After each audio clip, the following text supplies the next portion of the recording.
সম্পত্তি লিখে না দেওয়ায় মাকে ঘর থেকে বের করে দিল ছেলে। এমন দৃশ্যগুলো দেখতে দেখতে আমরা ক্লান্ত। এই সমস্ত দৃশ্য আমাদের চোখে পানি নিয়ে আসে। আর কত দেখতে হবে এমন দৃশ্যগুলো বাংলাদেশে। এসব ঘটনা অহরহ ঘটছে এবং এর আসল কারণ কি হতে পারে বলে আমি মনে কথা বলেছি। যখনই কোনো বিষয় ঘটে আপনারা প্রশ্ন দেন, আমরা কথা বলি।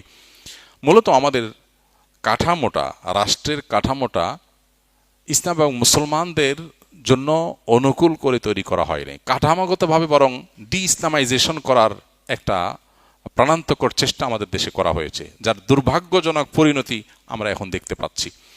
এই যে সন্তানরা বাবার লাশ আটকে দিচ্ছে, জানাজা হতে দিচ্ছে না, দাফন হতে দিচ্ছে না, অথবা মাকে ঘর থেকে বের করে দিচ্ছে সম্পদের জন্য, এর একমাত্র কারণ হলো সন্তান দিন পায় নাই। সন্তান কি পায় নাই?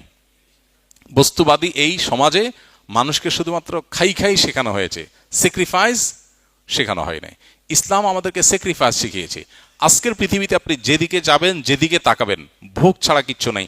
প্রতিটা বিজ্ঞাপন, প্রতিটা অ্যাডভার্টাইজ, সেটা পত্রিকার পাতায় হোক, সেটা বিজ্ঞাপনে বিলবোর্ডে হোক, সেটা টেলিভিশন বা মোবাইলের স্ক্রিনে হোক, সকল বিজ্ঞাপনের মূল বার্তা, মূলত ইন জেনারেল মূল বার্তা হলো কি? ভোগ করো। কি করো? ভোগ করো। সুন্দর সোফা, সুন্দর ফ্রিজ, দামি খাবার, মানে সবকিছু ভোগের আয়োজন। একমাত্র ইসলাম আপনাকে বলবে স্যাক্রিফাইস করো।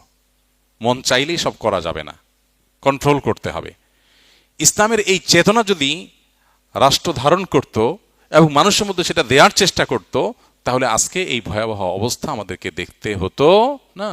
আজকে বৃদ্ধাশ্রমের যে কালচার পৃথিবীতে এস্টাবলিশড হয়ে গেছে, এই নির্মম কালচারের পেছনের কারণ হলো আল্লাহর দ্বীনকে সমাজে প্রতিষ্ঠিত হতে দেওয়া হয়নি, আল্লাহর দ্বীনকে সন্তানদের মধ্যে স্টাবলিশড করা হয়নি, যার ফলে অবস্থা হয়েছে।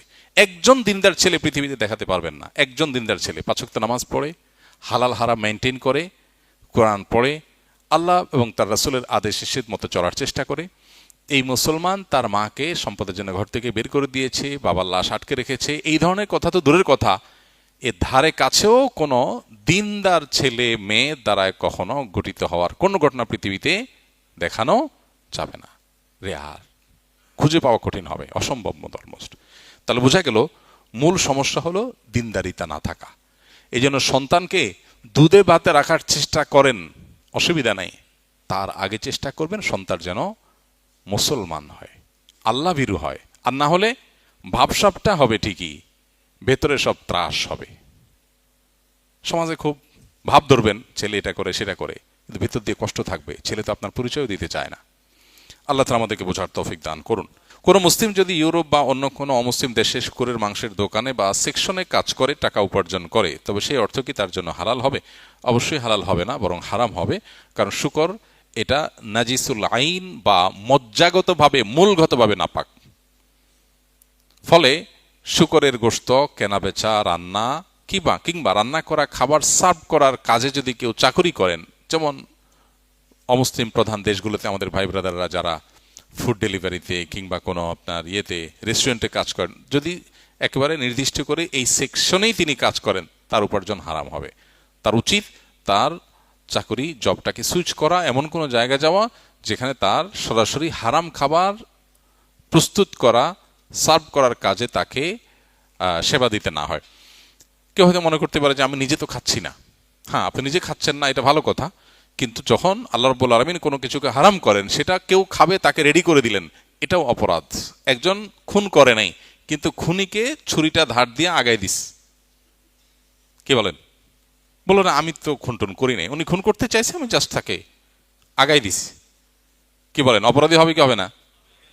ঠিক একইভাবে আল্লাহ বলেছেন তাআওয়ানু আলাল বিররি ওয়াত তাকওয়া ওয়ালা তাআওয়ানু আলাল ইসমি ওয়াল উদওয়ান। তোমরা পাপের কাজে, সীমালঙ্ঘনের কাজে কেউ কারোর সহযোগিতা করবে না। অনেকেই আছেন বলেন আমি তো করি নাই। একজন পূজা করছে, শিরক করছে আল্লাহর সাথে, আপনি সেখানে চাঁদা দিছেন, টাকা দিছেন, তাহলে ওই খুন করার জন্য পিস্তল কিনে দিছেন। বুঝেন নাই? পিস্তল কিনে দিছেন, বলছেন আমি তো খুন করি নাই, আমি তো নিজে শিরক করি নাই, শুধু আমার বন্ধু দোস্ত মানুষও চাইছে, কেমনে মানা করি, এই জন্য দিলাম। এজন্য আমরা একসাথে ব্যবসা করি, উনি পূজা করবেন, সেজন্য আমি চাঁদা দিচ্ছি। আরে ভাই, ওনার পূজা উনি করুক, ইসলাম তার পূজা তাকে করতে আপনাকে বাধা দিতে দেয় নাই, বলে নাই। কিন্তু এর মানে এই না যে আপনি সেখানে ভালো শাস্তি গিয়ে টাকা দিয়ে চাঁদা দিবেন। ঘরে ঘরে আজ মুসলমানদের মধ্যে এই ব্যাধি যে অন্যায় নিজে করছে না, কিন্তু সে প্রত্যক্ষভাবে অন্যায়ের কি করছে, সহযোগিতা করছে, সেটাও হারাম। এটা জায়েজ নাই, বিকল্প পথ আমাদের খুঁজে বের করতে হবে। আমি জানি যে মাসআলা দিয়ে দেওয়া যত সহজ, আমাদের ভাইদের জন্য এগুলো আমল এত সহজ না। কারণ বিদেশে বাড়িতে জব চাইলেই পাওয়া যায় না, রেস্টুরেন্টে জব অনেক ইজি পাওয়া যায় অনেকের জন্য, কঠিন। ভাই জান্নাত তো যেতে হবে, একটু কঠিন একটু কষ্টের কাজ না করেই আপনি আল্লাহর কাছে কি মুখে জান্নাত আদায় করবেন, চাইবেন? নিশ্চয়ই জান্নাতে যেতে কিছু না কিছু স্যাক্রিফাইস আমাদের করতেই হবে। আল্লাহ আমাদেরকে তৌফিক দান করুন। আমি একজন ভিডিও এডিটর, পেশাগত কারণে আমাকে অনেক সময় বিভিন্ন কোম্পানির প্রমোশনাল ভিডিও এডিট করতে হয় যেখানে নারী মডেল ব্যবহার করা থাকে। বর্তমানে আর্থিক সংকটের কারণে এই কাজগুলো করতে হচ্ছে। এমন ভিডিও এডিট করা কি জায়েজ হবে? যদি জায়েজ না হয় তাহলে ক্লায়েন্টকে কিভাবে বিষয়টি বোঝানো উচিত? একটু আগে আমরা যেটা বললাম, যে কাজ হারাম সেটাতে সহযোগিতা করাটাও হারাম। অতএব কোনো নারী মডেলকে ব্যবহার করে অ্যাডভার্টাইজ তৈরি করার এই যে আজকের পৃথিবীর যে কালচার, এই কালচারটা নারীর জন্য অসম্মানজনক। বিক্রি হবে ফ্রিজের চাইতে বেশি দেখানো হচ্ছে নারীকে। এই যে নারীকে উপস্থাপন করা হচ্ছে, আচ্ছা ফ্রিজ কি শুধু জোয়ান মহিলাদের দরকার হয়, বুড়া মহিলাদের দরকার হয় না? হয় না? বয়স বেশি হয়ে গেলে তাদের দরকার তো আরো বেশি হওয়ার কথা। বেচারিদের এত রান্না বড়া করা কঠিন, একটু ফ্রিজে রেখে দিলে পরে নেওয়া সহজ। আজ পর্যন্ত দেখছেন কোন অ্যাডভার্টাইজে কোনো বুড়ি বেচারি এসে বলছে, বাবারে আমার ফ্রিজ দরকার হয়, এই ফ্রিজটা আমার ভালো হয়, তোমরা কিনিও? এটার ফজিলত বর্ণনা করছে কোন বুড়া মহিলা শুনছেন? হ্যাঁ, নারীদেরকে চাকরি দিতে হবে, তাদেরকে বাহিরে কাজের সুযোগ দিতে হবে। কেন? তাদের অধিকার, তাদের উপার্জনের সুযোগ দিতে হবে। তাদেরকে পরনির্ভরশীল করা যাবে না, স্বামীদের উপরে নির্ভরশীল করা যাবে না, তাহলে তারা জুলুম মুক্ত হবে। ভালো কথা, নারীর উপকারের জন্যই তো, তাই তো?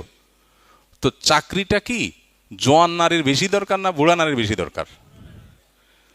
বুড়া হয়ে গেলে অনেক সময় দেখা যায় ছেলে দেখে না, মেয়ে দেখে না, অসহায় হয়ে যায়। এই বেচারীদের চাকরি দরকার হয় না? বেশি হোক আর কম হোক, দরকার হয় কি হয় না? কই, তাদেরকে তো কেউ রিসেপশনে চাকরি দিতে দেয় না। যে একজন চাচিরে বসাই দিছে রিসেপশনে, শিক্ষিত চাচি, ওনাকে বসাই দিছে, শুনছেন? বরং শর্ত দেয় অবিবাহিত হতে হবে, সুন্দরী এবং সুদর্শন হতে হবে। তাহলে বুঝতে হবে মতলব। এটা কি সম্মানজনক আমাদের বোনদের জন্য, মায়েদের জন্য? সম্মানজনক? ইসলাম বলে পুরুষ গাধার মতো খেটে পরিশ্রম করে নিয়ে আসবে, আর মহিলা ভেতরের সাইডটাকে সামলাবে। এখন দুইজন বাইর হয়ে গেছে। যখন দুইজন বাইর হয়ে গেছে, সংসারের শান্তি শেষ। কারণ বাহিরে কাজ করে আসা পরে মাথা ক্রেজি হয়ে যায়। যারা বাইরে কাজ করেন তারা জানেন, ঝগড়াঝাটি করতে হয়, ঝামেলা পোহাতে হয়, নানান হ্যাসেল নিতে হয়। বাসায় আসে তার একটু প্রশান্তি দরকার। এখন দুইজনেরই একই হাল, কে কারে প্রশান্তি দিবে? ভাইরা আমার, এই কালচার দুনিয়াকে ধ্বংস করে দিয়েছে। সেজন্য নারীকে মডেল হিসাবে উপস্থাপন করে অ্যাডভার্টাইজ তৈরি করার কাজ করা জায়েজ নয়। আপনি যদি ভিডিও এডিটর হন তাহলে আপনি এই কাজ করবেন না। আপনি বলবেন এই কাজ না করলে তো ভাই কাজ আর নাই, কাজই পাবো না, অল্প খাবেন, কাজ কম পাবেন। মানুষ তো কিছু স্যাক্রিফাইস করে আল্লাহর কাছে জান্নাত আশা করবে। আল্লাহকে বলতে পারবেন, আল্লাহ হিউজ কামাই করতে পারতাম, ছেড়ে দিলাম তোমাকে খুশি করার জন্য। আল্লাহ এত কামাই করতে না পারার কারণে চলতে কষ্ট হয়েছে, অনেক কষ্ট করে চলছি, সাথের লোকজন অনেক কামাই করছে, কারণ ওদের কোনো বাইন্ডিংস নাই, তো তোমার জন্য এই স্যাক্রিফাইস যে করছে তুমি আমাকে জান্নাতটা দিও। আল্লাহর কাছে বলতে পারবেন। দুনিয়াতে সব ঠিকঠাক রাখবেন, আবার বলবেন আল্লাহুম্মা ইন্নী আসআলুকাল ফিরদাউস। আল্লাহ এদিকে আকাম করে যা কামাই করা দরকার এগুলোও করব, আর জান্নাতও দিও। মামার বাইরে আবদার হয়ে গেল না? আল্লাহর জন্য স্যাক্রিফাইস করতে হবে। আল্লাহ আমাদেরকে সেরকম মুমিন হওয়ার তৌফিক দান করুন। যদি আপনি নিরুপায় হন তাহলে দ্রুত বিকল্প পাওয়ার আগ পর্যন্ত কাজটা করতে পারেন, তবে বিকল্প আপনাকে ব্যবস্থা করতে হবে। আমাদের শিক্ষা প্রতিষ্ঠান বা গ্রুপে শিক্ষকরা বিভিন্ন সময় আমলের প্রতিযোগিতার আয়োজন করে থাকেন। আমরা যদি সেই প্রতিযোগিতাগুলোতে অংশগ্রহণের উদ্দেশ্যে আমল করি, তবে তা কি রিয়া বা লোক দেখানো বা ছোট শিরকের অন্তর্ভুক্ত হবে কিনা? একজন শিক্ষার্থীর নিয়ত আমলের সঠিক অবস্থান এখানে কেমন হওয়া উচিত? আল্লাহ রাব্বুল আলামিন আমাদেরকে বলেছেন ফাস্তাবিকুল খায়রাত, ফাস্তাবিকুল খায়রাত, মানে খয়রাতের কাজে কম্পিটিশন করো। খয়রাত যেভাবে বলছেন দু একজন মনে হচ্ছে ওই মিনিং বুঝছেন কিনা। না, খায়রাত মানে কি? কল্যাণের কাজ, ভালো কাজ, এগুলোতে তোমরা প্রতিযোগিতায় অবতীর্ণ হও। অতএব কোনো শিক্ষা প্রতিষ্ঠান থেকে বা যে কোনো জায়গা থেকে যদি ভালো কাজে কম্পিটিশন হয়, সেখানে অংশগ্রহণ করলেন, আপনি অগ্রসর হয়ে থাকার চেষ্টা করলেন, আপনি নিজেকে সবসময় মোটিভেটেড করবেন যে আমি এটা ওই কোরআনের আয়াতের উপর আমল করার জন্য করছি। আল্লাহ বলেছেন কল্যাণমূলক কাজে প্রতিযোগিতা অবতীর্ণ হও, আমি সেই জন্য অবতীর্ণ হচ্ছি। প্রতিযোগিতায় অবতীর্ণ হওয়াটাই একটা ইবাদত। প্রতিযোগিতায় আমি কিছু পারি আর না পারি, আল্লাহর নির্দেশ মানতে গিয়ে আমি প্রতিযোগিতায় লিপ্ত হলাম, রত হলাম, ইটসেলফ এটা একটা কি নেকামল, এটা একটা ইবাদত। অতএব সেই জন্য আপনি করবেন। এটা ইনশাআল্লাহ রিয়া হবে না। তবে যদি আপনার সবার সামনে বাহবা নেবেন, সবার দৃষ্টি আকর্ষণ করবেন, আপনি লাইমলাইটে আসবেন, আপনি সবচেয়ে ভালো ছাত্র হবেন, বাহবা নেবেন, সবাই বলবে ভাই মাশাল্লাহ মাশাল্লাহ, আপনি তো পুরস্কার নিয়েছেন মসজিদ থেকে, বাহ বাহ, এই বাহবা নেওয়ার ধান্দা করবেন, তাহলে সেটা রিয়া হবে।